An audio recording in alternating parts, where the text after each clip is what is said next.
السلام علیکم ورحمۃ اللہ وبرکاتہ۔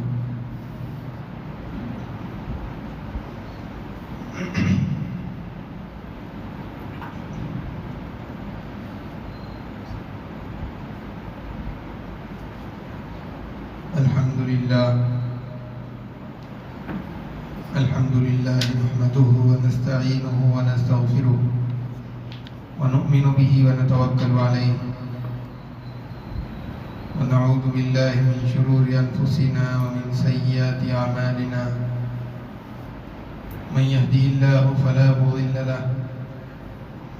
ومن يضلله فلا هادي له ونشهد أن لا إله إلا الله وحده لا شريك له ونشهد أن سيدنا ونبينا ومولانا محمدا عبده ورسوله أما بعد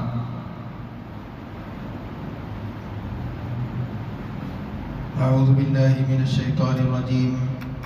بسم الله الرحمن الرحيم وإذا ناديتم إلى الصلاة اتخذوها هزوا ولعبا ذلك بأنهم قوم لا يعقلون قال النبي صلى الله عليه وسلم المؤذنون أطول الناس أعناقا يوم القيامة أو كما قال عليه الصلاة والسلام۔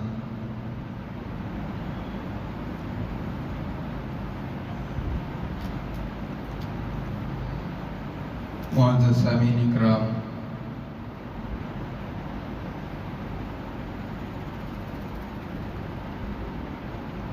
ہر مذہب میں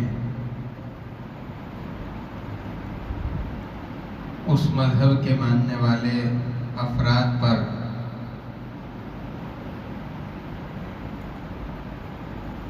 کچھ عبادات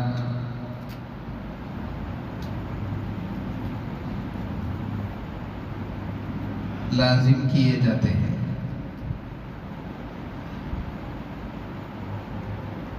ایسے ہی مذہب اسلام کے ماننے والے افراد پر بہت ساری عبادتیں فرض کی گئی ہیں اور لازم کی گئی ہیں۔ ان میں سے ایک عبادت ہے نماز۔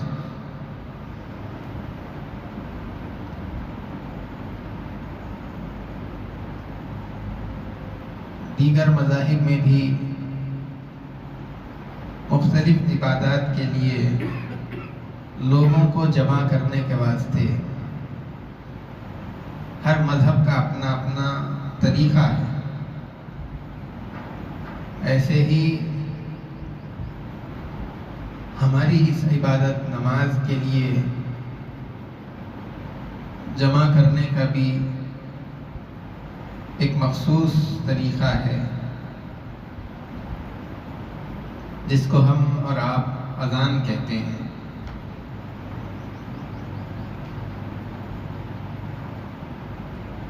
اللہ کے رسول صلی اللہ علیہ وسلم نے جب مکہ مکرمہ سے ہجرت کی اور مسجد نبوی مدینہ منورہ پہنچنے کے بعد آپ نے مسجد تعمیر کر دی۔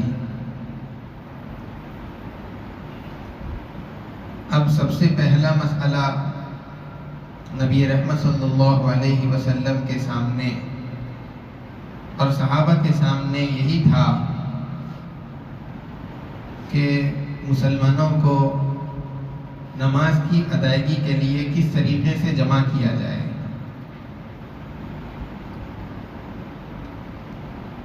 مذہب اسلام سے پہلے بھی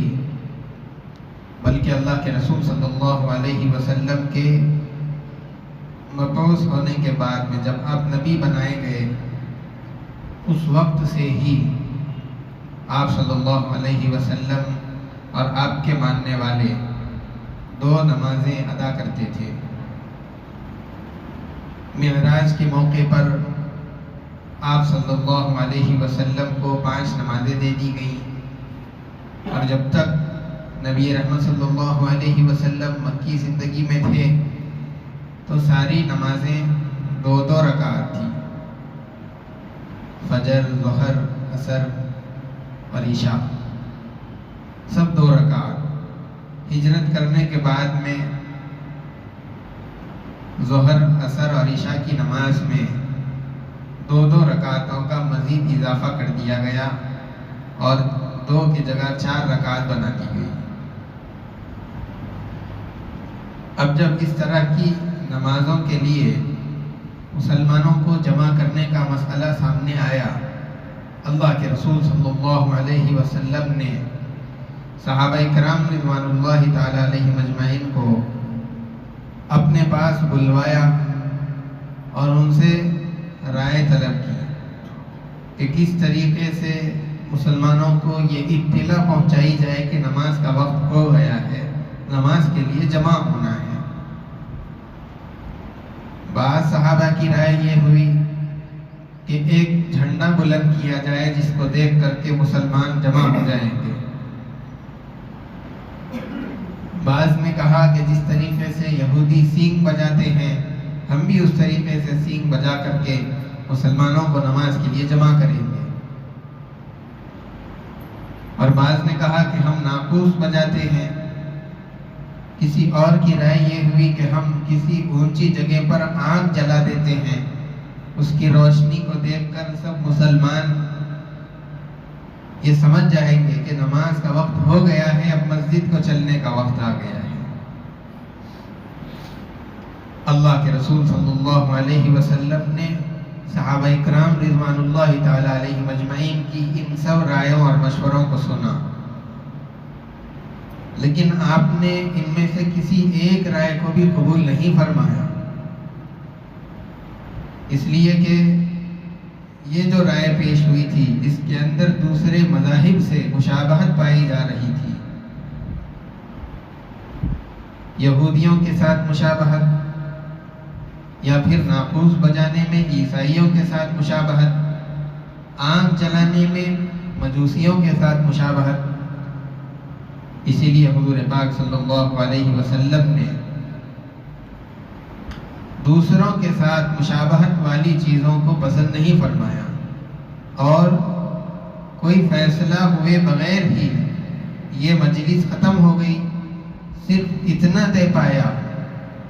حضرت عمر رضی اللہ تعالیٰ عنہ نے یہ رائے دی تھی کہ لوگوں کو جمع کرنے کے لیے الصلاۃ الجامعہ کی آواز لگائی جائے، اور کوئی آدمی پھر پھر کر کے اس ندا کو بلند کرے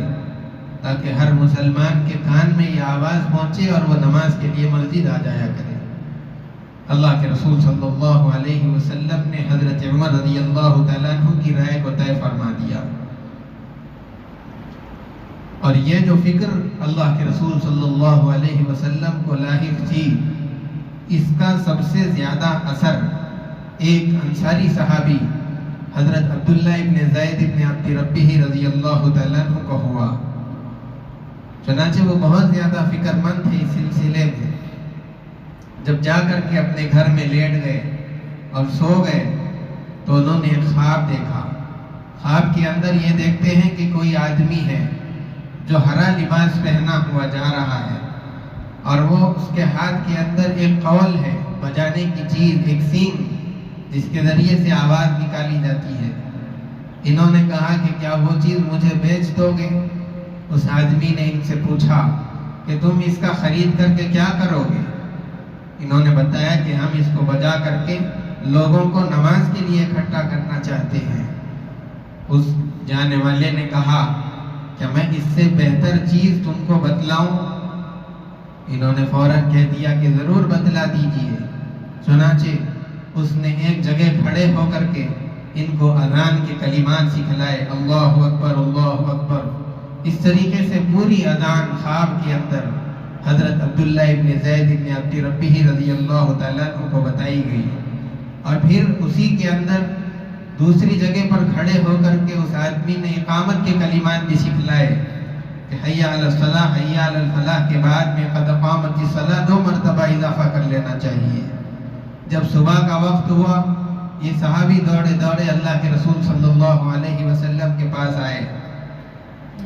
اور سارے کلمات اور اپنا واقعہ نبی رحمت صلی اللہ علیہ وسلم کے سامنے رکھا اور آپ کو بتلایا۔ حضور پاک صلی اللہ علیہ وسلم نے کہا کہ یہ اللہ کی طرف سے ہے اور یہ حق ہے، اور حضرت بلال رضی اللہ تعالیٰ عنہ کو بلوایا اور کہا کہ بلال کی آواز اونچی ہے، تیز ہے، اس لیے جو کلمات تم کو خواب کے اندر سکھلائے گئے ہیں تم حضرت بلال کے پیچھے کھڑے ہو جاؤ اور تم ان کے کان میں کہتے رہو، اور وہی کلمات حضرت بلال رضی اللہ تعالیٰ عنہ زور کی آواز سے مدینے کے اندر پہنچاتے رہیں گے۔ اس طریقے سے جب اذان شروع ہوئی، حضرت عبداللہ ابن زید ابن عبد ربہ یہ پیچھے کھڑے ہوئے ہیں اور حضرت بلال رضی اللہ تعالیٰ عنہ تھوڑے سے اونچے مقام پر کھڑے ہو کر انہی کلمات کو آواز کے ساتھ میں کہتے ہیں۔ جب یہ آواز اذان کی شروع ہوئی، حضرت عمر رضی اللہ تعالیٰ عنہ اپنی چادر گھسیٹتے ہوئے اپنے گھر سے نکلے اور فوراً حضور کے پاس تشریف لائے اور کہا کہ یہی کلمات اللہ کی قسم جس نے آپ کو حق دے کر کے بھیجا ہے، مجھے بھی خواب کے اندر یہی کلمات دکھلائے گئے ہیں اور سکھلائے گئے ہیں جو اس صحابی کو بتلائے گئے۔ اور اسی طریقے پر دوسرے صحابہ کو بھی اور خود نبی رحمت صلی اللہ علیہ وسلم کو بھی یہ کلمات بتلائے گئے تھے۔ اس طریقے پر اللہ کے رسول صلی اللہ علیہ وسلم نے حضرت بلال رضی اللہ تعالیٰ عنہ کو مدینہ منورہ کا سب سے پہلا مؤذن مقرر فرما دیا۔ پھر اس کے بعد اذان کی ذمہ داری حضرت بلال رضی اللہ تعالیٰ عنہ مدینہ منورہ کے اندر دیتے رہے، یہاں تک کہ آپ کی خدمت چلتی رہی۔ ایک موقع ایسا آیا کہ آپ ایک سفر کے اندر گئے ہوئے تھے اور واپسی میں جب آپ مقام جعرانہ کے اندر قیام پذیر ہوئے، وہاں پر ٹھہرے ہوئے تھے، نماز کا وقت ہو گیا، حضرت بلال رضی اللہ تعالیٰ عنہ اذان دینے کے لیے کھڑے ہوئے اور اذان دینے لگے، اور اسی موقع پر کچھ بچے وہاں پر جو اپنے بکریوں کو لے کر کے چرانے کے لیے آ گئے تھے اور اپنی بکریوں کے ساتھ میں تھے، جب اذان کی آواز ان کے کان کے اندر پڑی تو وہ لوگ بھی اذان کا مذاق اڑانے کے لیے، استہزاء کرنے کے لیے، کیونکہ وہ لوگ مشرک تھے، ان لوگوں نے اذان کا مذاق اڑانے کے لیے حضرت بلال رضی اللہ تعالیٰ عنہ جو کلمات کہتے جاتے تھے وہی کلمات وہ لوگ بھی دہرانے لگے۔ اور انہی لڑکوں کے اندر ابو محذورہ نام کے ایک چھوٹے سے لڑکے بھی تھے جو اس اذان کو کہہ رہے تھے، اس کا مذاق اڑا رہے تھے۔ اللہ کے رسول صلی اللہ علیہ وسلم کے کانوں میں ان بچوں کی آواز پہنچی، چونکہ حضرت ابو محذورہ کی آواز بہت خوبصورت، بہت اچھی تھی، اللہ کے رسول صلی اللہ علیہ وسلم کو بہت پسند آئی۔ جب حضرت بلال رضی اللہ تعالیٰ عنہ نے اذان مکمل کر دی، اللہ کے رسول صلی اللہ علیہ وسلم نے وہاں پر موجود صحابہ سے کہا کہ جا کر کے ان لڑکوں کو بلاؤ جو اذان کے الفاظ دہرا رہے تھے۔ اب وہ سارے لڑکوں کو لایا گیا اور اللہ کے رسول صلی اللہ علیہ وسلم نے ان بچوں سے پوچھا کہ تم میں سے زور سے اذان کون دے رہا تھا؟ سارے لڑکوں نے ابو محذورہ کی طرف اشارہ کر دیا کہ یہ لڑکا زور کی آواز سے اذان کے کلمات دہرا رہا تھا۔ اللہ کے رسول صلی اللہ علیہ وسلم نے کہا کہ تم کیا کلمات دہرا رہے تھے، مجھے دوبارہ سناؤ۔ ابو محذورہ کہتے ہیں کہ چونکہ میں ابھی اسلام نہیں لایا تھا، میں مشرک تھا، اسی لیے مجھے اللہ کے رسول صلی اللہ علیہ وسلم کی یہ درخواست اور خواہش بہت بری لگی، بہت گراں محسوس ہوئی، لیکن میں مجبور تھا، میں کچھ نہیں کر سکتا تھا، میں چھوٹا بچہ تھا، میرے سامنے محمد صلی اللہ علیہ وسلم اور ان کے دوسرے ماننے والے بڑے بڑے ساتھی کھڑے تھے، اس لیے میری جرت انکار کرنے کی نہیں ہوئی، میں اذان کہنا شروع کر دیا۔ جب میں نے کہنا شروع کیا تو اللہ کے رسول صلی اللہ علیہ وسلم مجھے خود تلقین فرمانے لگے کہ تم کہو اللہ اکبر اللہ اکبر۔ پھر اس کے بعد جب یہ کلمات دہرائے تو آگے اللہ کے رسول صلی اللہ علیہ وسلم نے فرمایا کہو اشہد ان لا الہ الا اللہ، اشہد ان لا الہ الا اللہ۔ یہ بات حضرت ابو محذورہ کو اللہ کے رسول صلی اللہ علیہ وسلم جب اذان سکھلا رہے تھے تو عموماً اذان کے اندر اشہد ان لا الہ الا اللہ، اشہد ان لا الہ الا اللہ صرف 2 مرتبہ، اور پھر اس کے بعد اشہد ان محمد رسول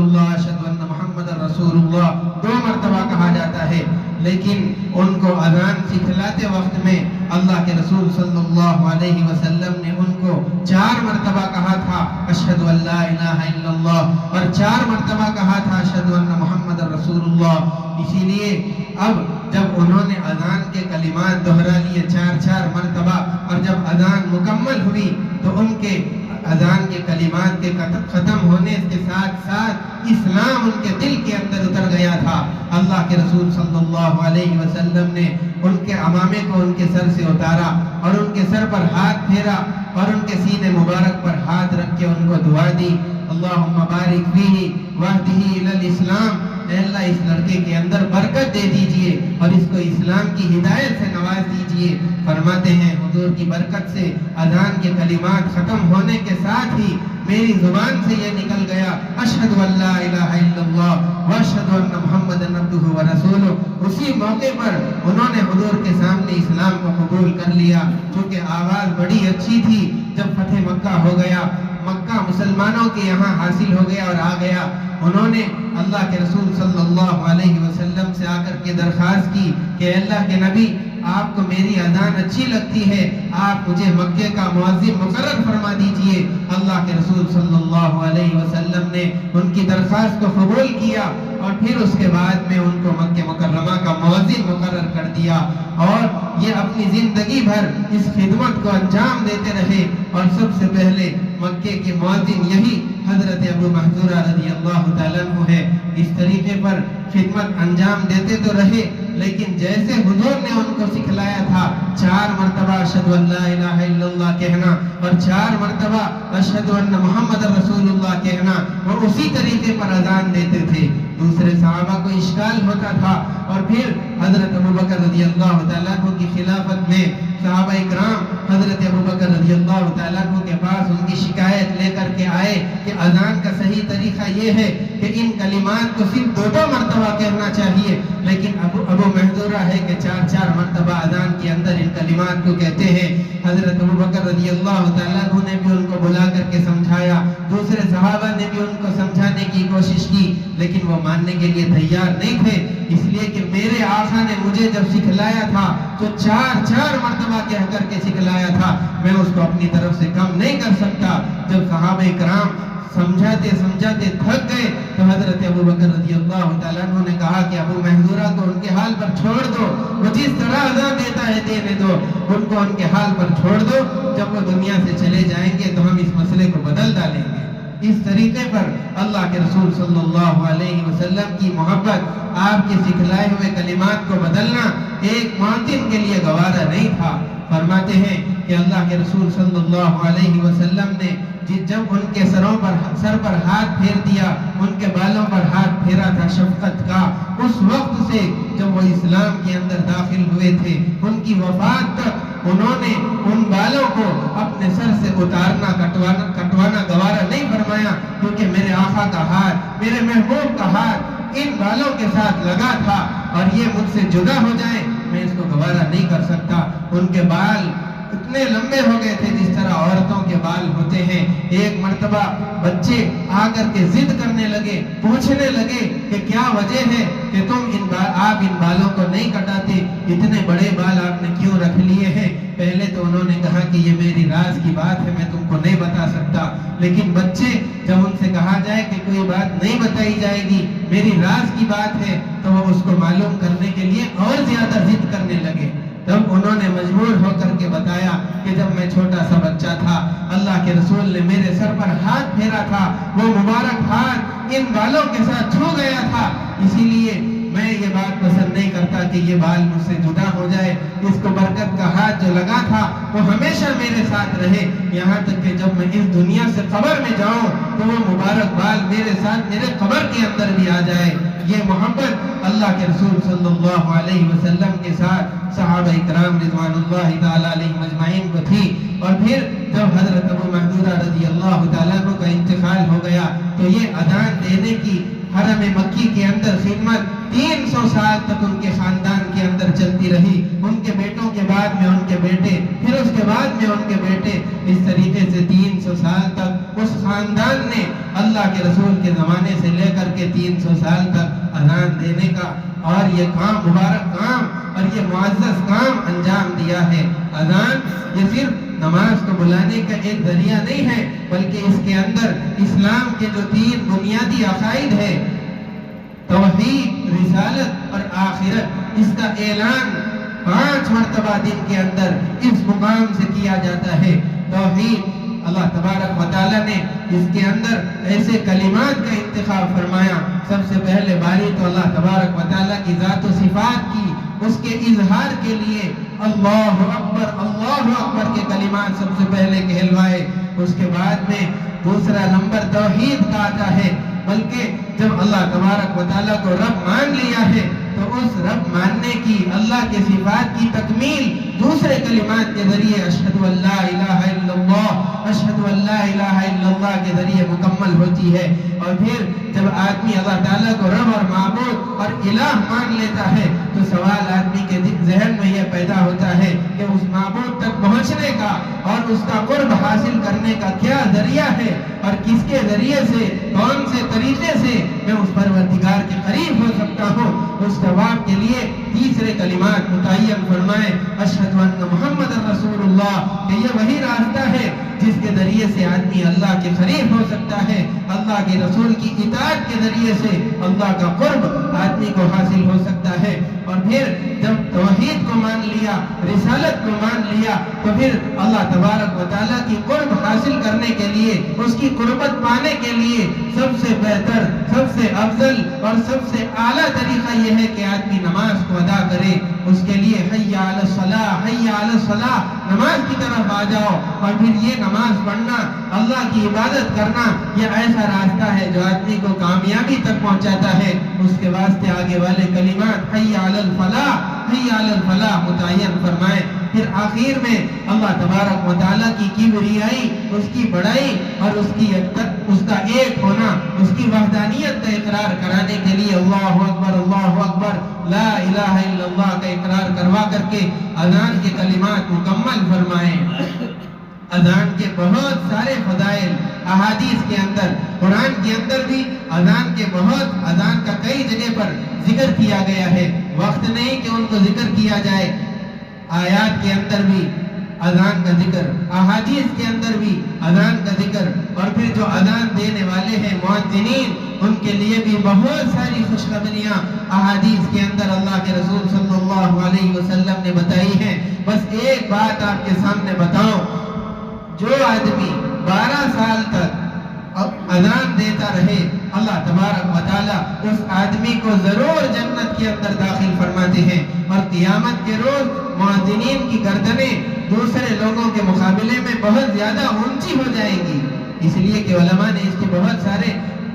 معنی لکھے ہیں، بہت سارے مطلب اس کے بتلائے ہیں۔ ایک تو یہ کہ جو آدمی شرمندہ ہوتا ہے، اپنے اعمال پر نادم رہتا ہے، اس کی گردن نیچے ہو جاتی ہے، لیکن مؤذن اپنے اس ایک عمل کی وجہ سے کہ اس نے لوگوں کو اللہ کی طرف بلایا ہے، اس کی گردن فخر کے ساتھ میں کہ میرا یہ کام ایسا اونچا ہے، اس فخر میں اس کی گردن اونچی ہو جائے گی، اس کے اعمال بہت سارے رہیں گے۔ احادیث کے اندر یہ بات بھی بتائی گئی ہے کہ مؤذن کی آواز جہاں تک پہنچتی ہے وہ ساری مخلوق اس کے لیے گواہی دے گی، اور پھر اس کی اذان کو سن کر کے جتنے لوگ نماز ادا کرنے کے لیے مسجد کے اندر آ جاتے ہیں، ان سارے نمازیوں کا ثواب مؤذن کو ملتا ہے۔ اتنی زیادہ فضیلت کا کام ایک مؤذن انجام دے رہا ہے، بڑا معزز کام ہے، اور یہ شاعر اسلام کے اندر سے ہے۔ اسی لیے شاعر اسلام کا ادا کرنے والا ایسا ہونا چاہیے جو شرع کے موافق اپنی وضاحت رکھنے والا ہو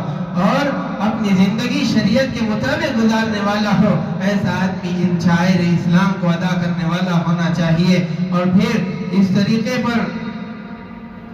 اللہ کے رسول صلی اللہ علیہ وسلم نے اذان کے بعد کی دعائیں بھی سکھلائی ہیں، اور اس کے اندر یہ بات بتلائی کہ میرے لیے اذان کے بعد میں مقام محمود کو اللہ سے مانگا کرو۔ ہر نبی اللہ تبارک و تعالیٰ نے ایک مقام بنا کر کے رکھا ہے، مقام محمود، یعنی وہ مقام جس کی تعریف کی گئی ہے، اور وہ مقام کس کو دیا جائے گا۔ اللہ تعالیٰ نے یہ بیان نہیں فرمایا، یہ واضح نہیں کیا، اسی لیے ہر نبی یہ دعا کرتا تھا کہ اللہ وہ مقام مجھے عطا فرمائیے، اور ہر نبی کے امتی اپنے نبی کے لیے یہ دعا کرتے تھے کہ اللہ وہ مقام ہمارے نبی کو عطا فرما دیجئے۔ ہر نبی کی امت اپنے نبی کے لیے دعا کرتی رہی، اسی لیے مسلمان بھی اپنے نبی کے لیے دعا کرے کہ اے اللہ وہ مقام محمود ہمارے نبی کو دے دیجئے۔ اللہ کے رسول صلی اللہ علیہ وسلم نے فرمایا مجھے یقین ہے کہ اللہ تعالیٰ وہ مقام مجھے ہی عطا فرمانے والے ہیں۔ یاد رکھیے، جو آدمی اللہ کے رسول صلی اللہ علیہ وسلم کے لیے اذان کے بعد میں اس مقام محمود کے لیے دعا کرتا ہے تو اللہ کے رسول صلی اللہ علیہ وسلم نے فرمایا کہ اس آدمی کے لیے میری شفاعت واجب ہو جاتی ہے۔ اس لیے کہ جب آپ اللہ کے رسول کے لیے دعا کریں گے اور آپ کی دعا کی وجہ سے، اگرچہ کہ صرف آپ کی دعا کی وجہ سے نہیں ہوگا، لیکن حضور کو جو مقام ملے گا اس کے اندر آپ کا بھی کچھ نہ کچھ دعا کا حصہ بن جائے گا۔ جب آپ کی دعا کا بھی کچھ نہ کچھ حصہ اس کے اندر ہے، اللہ کے رسول صلی اللہ علیہ وسلم بدلے میں آپ کی شفاعت فرمائیں گے۔ اسی لیے اللہ کے رسول صلی اللہ علیہ وسلم کی شفاعت کے حاصل کرنے کا ایک آسان طریقہ یہ ہے کہ آپ ہر اذان کے بعد میں درود پڑھیں اور پھر اس مقام محمود کو اللہ کے رسول صلی اللہ علیہ وسلم کے لیے مانگے۔ اب یہ جو فریضہ انجام دینے والے ہیں مؤذنین، ان کی بھی عزت، ان کا قدر اور ان کا مقام لوگ پہچانے۔ آج مؤذنوں کے ساتھ میں، آج اماموں کے ساتھ میں جو برتاؤ کیا جا رہا ہے، وہ مؤذن جو آپ کو 5 وقت کی نماز کے لیے بلاتا ہے، وہ مؤذن جو اسلام کے سب سے بڑے فریضے کی ندا 5 مرتبہ لگا رہا ہے، اسی سے آپ مسجد کی صفائی کراتے ہیں، اسی سے آپ وضو خانے بیت الخلا دھلواتے ہیں، جھاڑو لگواتے ہیں۔ یہاں تک کہ بعض لوگوں سے میں نے یہاں تک سنا کہ وہ لوگ اپنے گھر کا کام بھی مسجد کے مؤذن سے کرواتے ہیں۔ اتنا زیادہ ہم نے مؤذنوں کو اور اماموں کو گرا دیا ہے، اپنی نظر کے اندر ان کی کوئی حیثیت نہیں، حالانکہ یہ آپ کے دین کے مقتدا اور پیشوا ہیں۔ امام آپ کے رہبر ہوتے ہیں۔ اب جس قوم نے اپنے رہبروں کو ہی گرا دیا ہو، اپنے پیشواؤں کی کوئی عزت ان کی نگاہوں کے اندر نہیں ہے، تو پھر یہ قوم اور یہ ملت کس طریقے سے ترقی کرے گی؟ آپ سوچئے اور اس کا جواب خود تلاش کیجئے۔ اسی لیے جب اذان ہو جائے تو درود شریف پڑھنے کے ساتھ نبی رحمت صلی اللہ علیہ وسلم پر درود اور ساتھ میں آپ کے لیے مقام محمود کا اللہ تبارک و تعالیٰ سے مطالبہ ہونا چاہیے، اور اس خدمت کو جو انجام دینے والے ہیں ان کو ان کا مقام اور مرتبہ ان کو دینا چاہیے، ان کی خوب عزت کرنی چاہیے، اور ان کے ساتھ میں رحیمانہ، کریمانہ اور شفقت والا معاملہ ہمارا ہونا چاہیے۔ اللہ تبارک و تعالیٰ ہم تمام کو ان مقتداؤں سے محبت الفت نصیب فرمائے، اور ان کی عزت کرنے اور ان کو اونچا مقام دینے کی توفیق عطا فرمائے۔ اللہ تبارک و تعالیٰ ہم تمام کو سارے احکامات کی پابندی کرنے والا بنائے۔ وصلی اللہ وسلم علی سیدنا محمد وعلی آلہ واصحابہ اجمعین، وآخر دعوانا الحمدللہ رب العالمین۔ جو حضرات سنت نہیں پڑھے سنت پڑھ لیجیے۔